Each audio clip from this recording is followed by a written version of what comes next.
اللہ کے رسول صلی اللہ تعالیٰ علیہ وآلہ وسلم جب بھی جہنم کا منظر آپ کی آنکھوں کے سامنے ہوتا تھا، آپ کی آنکھوں میں آنسو آتے تھے، آپ اپنی امت کو یاد کرتے ہوئے روتے تھے اور اللہ تبارک و تعالیٰ کے اس آگ سے پناہ مانگتے تھے۔ یہ جہنم جس کو آج ہم دنیا میں بالکل بھولے بیٹھے ہیں، یہ جہنم جس کی پرواہ کیے بغیر دنیا کے عیش و عشرت میں ہم مبتلا ہیں، اللہ اکبر، ہم نے اگر دل سے توبہ نہیں کی اپنے گناہوں سے، اللہ تبارک و تعالیٰ کو راضی نہیں کیا، نیکیوں کے راہ میں نہیں آئے اور گناہ نہیں چھوڑے، تو کہیں ہمیں بھی اس جہنم کا حصہ بننا پڑے گا، یہ یاد رکھے۔ ورنہ اللہ کے رسول صلی اللہ تعالیٰ علیہ وآلہ وسلم کی حدیثوں سے، اللہ کے رسول صلی اللہ علیہ وسلم کے فرمودات سے معلوم ہوتا ہے کہ یقیناً بندہ جب توبہ کر لیتا ہے، استغفار کر لیتا ہے اور اپنے گناہوں سے باز آ جاتا ہے، اللہ تبارک و تعالیٰ کی کرم نوازیاں اس پر ہوتی ہے، رحمتیں ہوتی ہے، اس کی توبہ قبول کر لی جاتی ہے، تو پھر بندہ جہنم کی آگ سے بچ جاتا ہے، وہ جنت میں جانے والا ایک خوش نصیب بندہ بن جاتا ہے، ایک خوش نصیب مومن بن جاتا ہے۔ جہنم اللہ تبارک و تعالیٰ نے اس کے کئی طبقات بنائے ہیں۔ حدیث اور قرآن کی روشنی میں اگر آپ سماعت فرمائیں تو جہنم کے 7 دروازے ہیں، جہنم کے 7 حصے ہیں، جہنم کے 7 طبقے ہیں، اور یہ 7 طبقے الگ الگ گنہگاروں کے لیے ہے۔ یہ 7 طبقوں میں زیادہ تر طبقے بے ایمانوں کے لیے جو اللہ اور اس کے رسول پر ایمان نہیں لایا، گستاخوں کے لیے جو اللہ رسول کی شان میں گستاخیاں کی، بے ایمان والے جو اللہ رسول کی شہادت نہیں دی، گواہی نہیں دی، اللہ کو ایک اللہ نہیں مانا، اللہ کے رسول صلی اللہ علیہ وسلم کو آخری نبی نہیں مانا، چاند و سورج کی پرستش کی، آگ کی پوجا کی، جو اس طرح کے عمل دنیا میں کیے، ان کے لیے جہنم کے بیشتر حصے اللہ تبارک و تعالیٰ نے بنائے ہیں۔ لیکن ہمیں یاد رکھنا چاہیے کہ ان 7 طبقوں میں، جہنم کے اس 7 حصوں میں اللہ تبارک و تعالیٰ نے ایمان والوں میں جو گنہگار ہوں گے، اللہ تبارک و تعالیٰ نے اس کے لیے بھی ایک طبقہ بنایا ہے۔ اللہ کے رسول صلی اللہ تعالیٰ علیہ وسلم کی بارگاہ میں حضرت جبریل امین ایک مرتبہ آتے ہیں، کیا دیکھتے ہیں آقا کریم صلی اللہ علیہ وسلم کہ اللہ کے رسول صلی اللہ تعالیٰ علیہ وآلہ وسلم ارشاد فرماتے ہیں، میں نے جبریل امین کو دیکھا تو تھوڑا پریشان دیکھا، غمزدہ دیکھا کہ جبریل امین علیہ السلام، اللہ اکبر، چہرے پر اس کے پریشانی کے آثار نمودار ہے۔ اللہ کے رسول صلی اللہ علیہ وسلم نے ارشاد فرمایا، اے جبریل ذرا بتاؤ تو صحیح، آج تمہارے چہرے پر یہ پریشانی کے آثار کیسے؟ آج تم متعجب نظر آتے ہو، آج تم غمگین نظر آتے ہو، آخر بات کیا ہے؟ حضرت جبریل علیہ السلام عرض کرتے ہیں، یا رسول اللہ صلی اللہ علیہ وسلم،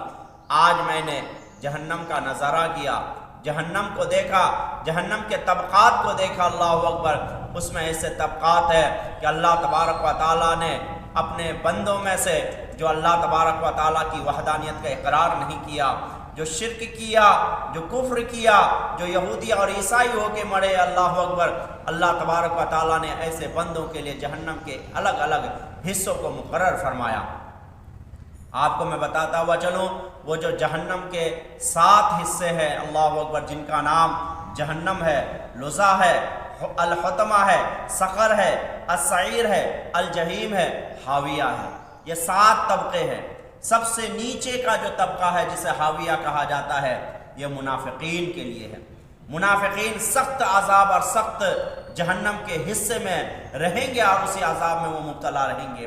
اس کے اوپر جو چھٹا حصہ ہے جسے الجحیم کہا جاتا ہے، وہ مشرکوں کے لیے ہے، جنہوں نے اللہ تبارک و تعالیٰ کے ساتھ کسی اور کو شریک ٹھہرایا ہے، اس کے لیے وہ جہنم کا وہ حصہ ہے۔ پھر جو 5واں حصہ السعیر ہے، اللہ اکبر، یہ آگ کو پوجنے کے والوں کے لیے، جو آگ کی پوجا کرتے تھے، جسے ہم اور آپ مجوسی کہتے ہیں، یہ ان کے لیے ہے۔ چوتھا حصہ سورج اور چاند کو پوجنے کے لیے، اس کو خدا ماننے والوں کے لیے یہ حصہ جو ہے تیار کیا گیا ہے، جسے سقر کہا جاتا ہے۔ اور الحطمہ یہ عیسائیوں کے لیے، اور لظا یہ یہودیوں کے لیے بنایا گیا ہے۔ اور سب سے پہلا اور ہلکا حصہ جسے جہنم کہا جاتا ہے، یہ اللہ تبارک و تعالیٰ کے وہ ایمان والے بندے، رسول اللہ صلی اللہ تعالیٰ علیہ وسلم کی وہ گنہگار امت جو ایمان والے تو ہیں لیکن اس کے عمل برابر نہیں ہے، اس کے عمل درست نہیں ہے، اس کے عمل صحیح نہیں ہے۔ اللہ تبارک و تعالیٰ نے ایسے لوگوں کے لیے اور ایسے گنہگار امت کے لیے جہنم کا حصہ بنایا ہے۔ جبریل امین عرض کرتے ہیں یا رسول اللہ، الگ الگ طبقوں کو دیکھا میں نے، اس میں جانے والوں کے احوال بھی میں نے جانے، مجھے فرق نہیں پڑا، لیکن یا رسول اللہ جب آپ کی امت کی باری آئی، جب آپ کی امت کا نام آیا تو میں پریشان ہو گیا کہ آپ کی امت جن سے آپ کو بڑا پیار ہے، جن سے آپ کو بڑی محبت ہے، جنہیں آپ بہت زیادہ چاہتے ہیں، وہ بھی اللہ اکبر گنہگار ہو کر کے اس جہنم میں جانے والے ہیں۔ اللہ کے رسول صلی اللہ تعالیٰ علیہ وآلہ وسلم فرماتے ہیں پھر اتنا سنتے ہی مجھے بھی پریشانی لاحق ہوئی، میں بھی غمزدہ ہوا، اللہ تبارک و تعالیٰ کی بارگاہ میں گریہ و زاری کرتا رہا، اور اللہ تبارک و تعالیٰ کی طرف سے مجھے خوشخبریاں آئی کہ یقیناً آپ کی امت تو جانے والی ہوں گی، لیکن اے رسول مقبول صلی اللہ تعالیٰ علیہ وآلہ وسلم، آپ کو اللہ تبارک و تعالیٰ راضی کر لے گا، سفارش اور شفاعت کا جھنڈا آپ کے ہاتھ میں ہوگا، جسے آپ چاہیں گے، جو آپ کا غلام ہوگا، جو آپ کا چاہنے والا ہوگا، جس پر آپ کو پیار آئے گا، یقیناً آپ اشارہ فرما دیں گے، اللہ تبارک و تعالیٰ اس کی مغفرت فرما دے گا۔ میرے بھائیوں ذرا اندازہ لگاؤ اللہ اکبر کہ جہنم کے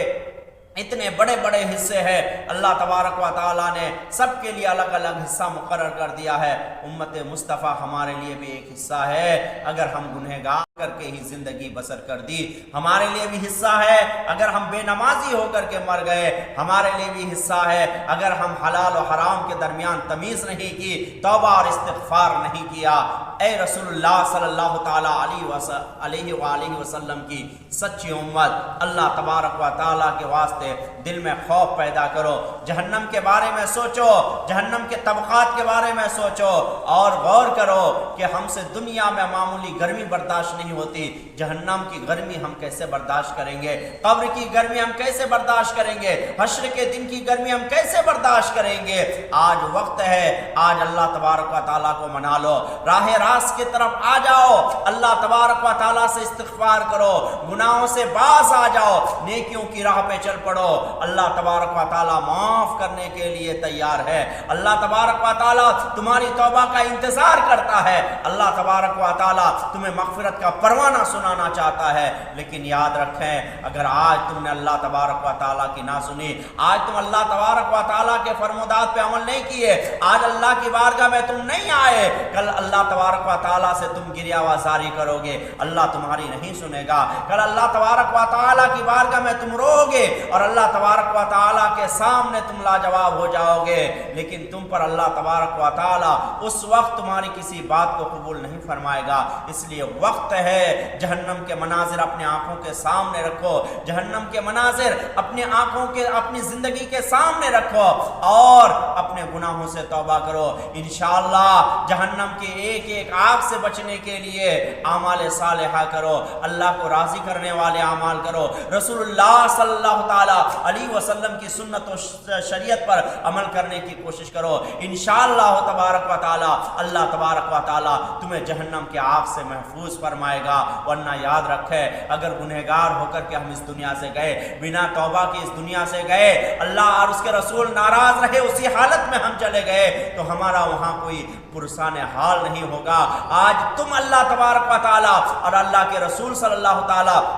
علیہ وآلہ وسلم کے احکام پر عمل کرنے والے بن جاؤ، انشاءاللہ کل اللہ تبارک و تعالیٰ تمہاری فریادوں کو قبول بھی فرمائے گا اور اللہ کے رسول صلی اللہ تعالیٰ علیہ وسلم کی شفاعت تمہیں ہوگی۔ جہنم کے مناظر کو سامنے رکھتے ہوئے، جہنم کی آگ کو سامنے رکھتے ہوئے، جہنم کے اور دوزخ کی تپش اور گرمی کو سامنے رکھتے ہوئے اپنے حالات کو بدلو، راہ راست پہ آ جاؤ، نماز سے قریب ہو جاؤ، مسجدوں میں رہنا اور مسجدوں میں آنا جانا جو ہے اپنی زندگی کا ایک حصہ بنا لو، انشاءاللہ تعالی دنیا اور آخرت میں اللہ تبارک و تعالی کامیابیاں عطا فرمائے گا۔ اللہ کریم کی بارگاہ میں دعا ہے مولا تعالی ہمیں آپ کو تمام مسلمانوں کو ان باتوں پر عمل کی توفیق عطا